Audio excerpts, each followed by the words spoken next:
అదేవిధంగా రాజ్యాధికార రుచిని చూసినటువంటి మన అధ్యక్షులు లకే రాజారావు గారికి, మరి సత్యం, అదేవిధంగా శ్రీరాములు గారు, లక్ష్మీనారాయణ, లక్ష్మీదేవి మేడలకు, మన వీరవల్లి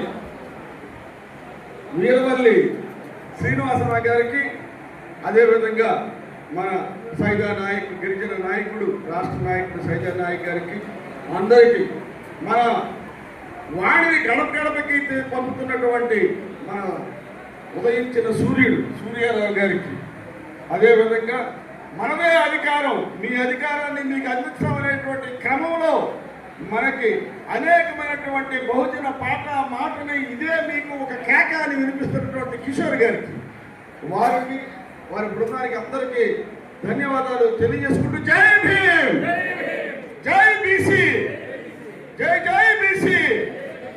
ఆకలేస్తుందా? లేదు, ఇదే కావాలి. చాలా మందికి ఆకలేసింది, వెళ్ళిపోయారు. నాకు ఆకలేస్తుంది. నా ఆకలి ఏంటో తెలుసా? నా ఆకలి అధికారం. లకే రాజారావు గారు చెప్పిన అధికారం నా ఆకలి, బాగా ఆకలి ఉంది. ఎప్పుడు వస్తుందా ఎమ్మెల్యే పదవి, ఎప్పుడు సీఎం అవ్వాలని చూస్తున్నాను, లేదా ఎప్పుడు లకే రాజారావు గారిని సీఎంని చేయాలి, లేదా బక్కాపురం గారిని, పూర్ణచంద్ర గారిని, శ్రీరాములు గారిని, నర్సరీ గారిని, మన సచివాలని అందరినీ ఎప్పుడు అసెంబ్లీకి పంపించాలని ఆకలి ఆకలి ఆకలి ఆకలి ఆకలి. మీరు చూసారా ఇక్కడ ఎదురుకుండా అన్నా క్యాంటీన్. ఏం క్యాంటీన్ అది? అన్నా క్యాంటీన్.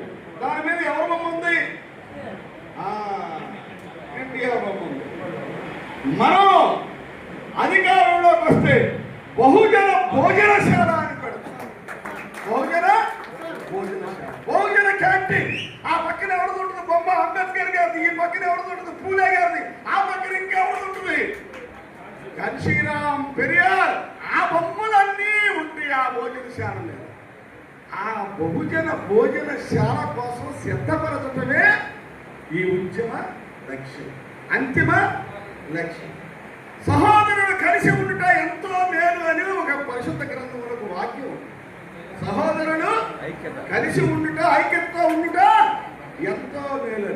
ఈ ఎస్సీ, ఎస్టీ, బీసీ, మైనారిటీల ఐక్యత 75 సంవత్సరాల నుంచి చెప్తున్నా. ఏ వర్తిల్లిందో తెలియదు కానీ సహోదరుడు మాత్రం కలిసి ఉండట్లేదు.